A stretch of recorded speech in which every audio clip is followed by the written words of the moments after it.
Halo pemirsa, apa kabar hari ini? Semoga selalu sehat di masa pandemi ini dan selalu bersemangat untuk menjalani aktivitas.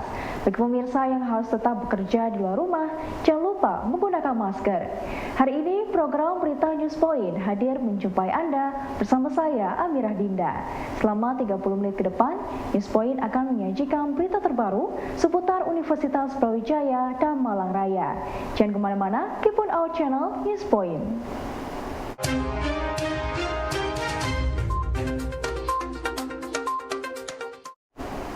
Pemirsa, untuk melahirkan SDM yang kreatif, berkualitas, dan berdaya saing, serta melek teknologi dan informasi, saat ini HIPMI telah menggait 7 perguruan tinggi.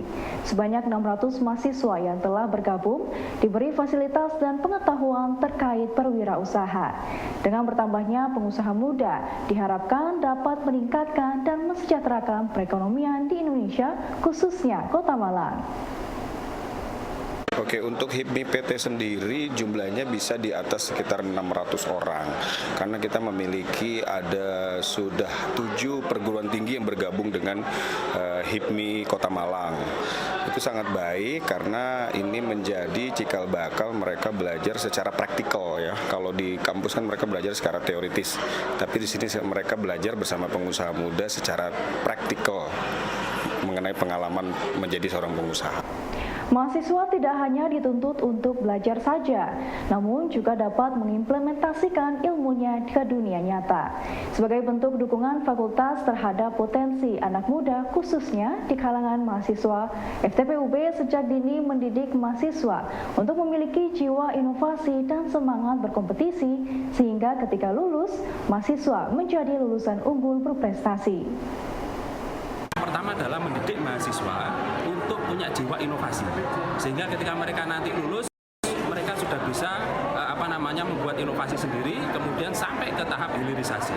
Kemudian yang kedua, untuk capaian prestasi fakultas, sebagaimana kita ketahui kemarin di Giraffe Award 17 Agustus 2022 kemarin, kita adalah yang nomor 1 untuk jumlah mahasiswa berprestasi baik nasional maupun internasional. Sehingga anak-anak nanti yang ada di sini, ketika mereka sudah sukses di membuat inovasi seperti ini, kita akan kirimkan mereka untuk kompetisi internasional, dan itu yang terus kita lakukan, lokal, regional, nasional, internasional. Nah, sehingga mereka akan punya semangat untuk berkompetisi, semangat untuk inovasi, kedepannya mereka akan menjadi lulusan yang unggul.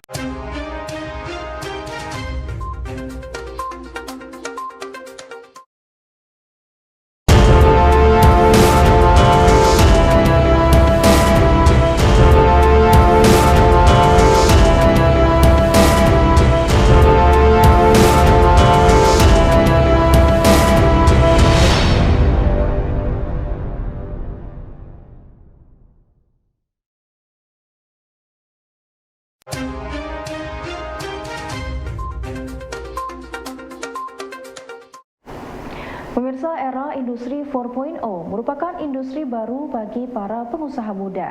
Hal ini menjadi tantangan, mengingat pandemi berdampak untuk para pengusaha yang sedang merintis.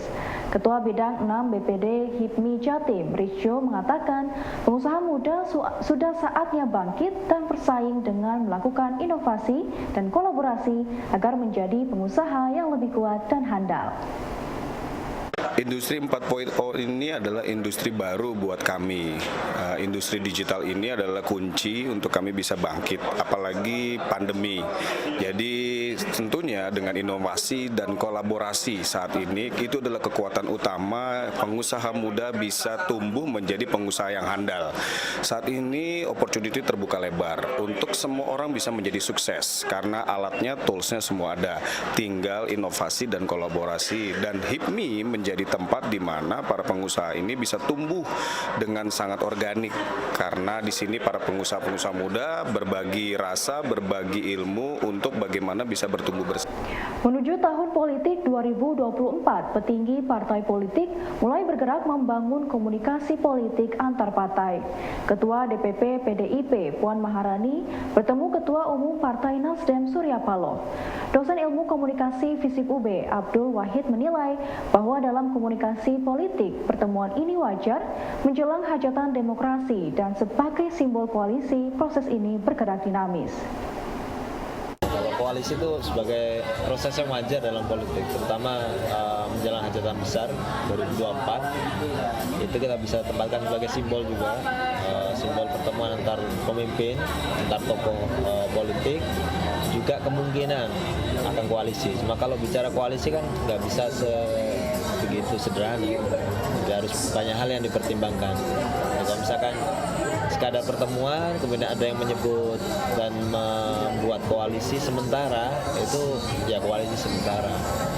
Ada yang membuat koalisi Indonesia Bersatu, ada yang membuat koalisi partai non parlemen yang kemarin gagal masuk parlemen.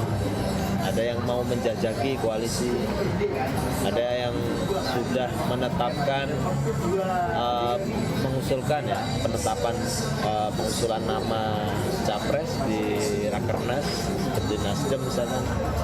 Tapi itu kan semua bisa, itu dinamis ya dalam proses politik.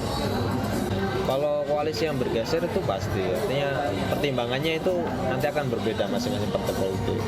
Entah itu adalah dari sisi kesamaan ideologi atau mungkin visi yang lain ya, terutama figur. Misalkan figur Anies dengan misalkan Ganjar, ini seberapa bisa diterima oleh partai politik yang nanti akan berkoalisi, gitu. Tapi yang harus dicatat adalah kita harus belajar dari Pilpres 2014 dan 2019 lalu, yang seolah-olah kita sebagai pemilih itu dibelah sedemikian rupa.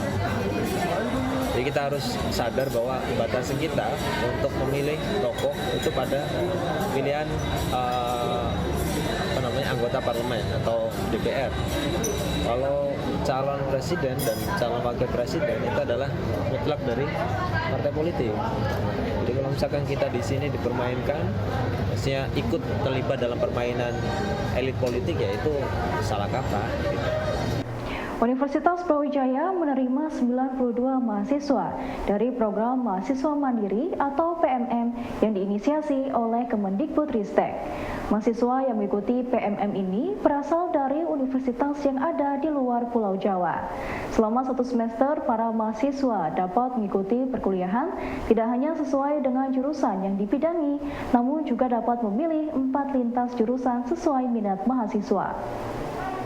Bahwa program PMM, program Mahasiswa Merdeka, ini adalah diinisiasi oleh Dikti untuk bisa melakukan proses pertukaran mahasiswa antar kampus, antar pulau, sehingga yang hadir di Malang ini tidak ada yang dari Pulau Jawa, ada dari Sumatera, Kalimantan, kemudian ada dari Papua, ada dari Maluku, ada Sulawesi, sama ada juga dari Bali, dan beberapa di pulau kecil juga ada. Jadi kami di NTT juga ada. Jadi ada menerima 92 mahasiswa yang hadir di Universitas Brawijaya.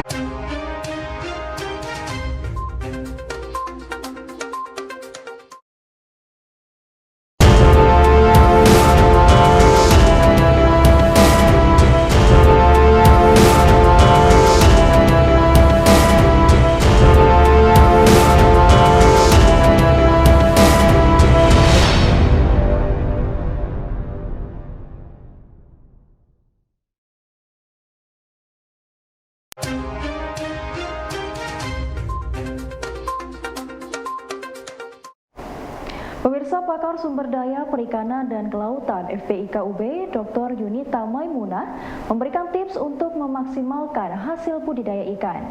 Menurutnya, perencanaan yang matang dan manajemen yang baik sangat menentukan berhasil tidaknya suatu usaha budidaya. Tentunya untuk keberhasilan budidaya adalah diperlukan perencanaan, sistem apa yang akan digunakan, apakah itu di perairan umum atau di wadah tertutup seperti di kolam. Kemudian juga jenis ikan yang akan dibudidayakan itu bisa ditentukan dari kebutuhan yang diinginkan, apakah dipilih ikan yang tahan penyakit atau ikan yang pertumbuhannya cepat. Sehingga di sini nanti keuntungan dari petani ikan akan lebih baik. Untuk mengetahui informasi terbaru terkait perubahan tata ruang dan perubahan tangkapan air di sepanjang aliran Sungai Brantas, agar semua waspada terhadap perubahan kondisi di Sungai Brantas, pemerintah Kota Batu dan Perum Jasa Tirta menurunkan tim untuk menyusuri Sungai Brantas. Direktur Perum Jasa Tirta I menyampaikan bahwa kegiatan ini merupakan upaya konservasi pada daerah aliran mata air.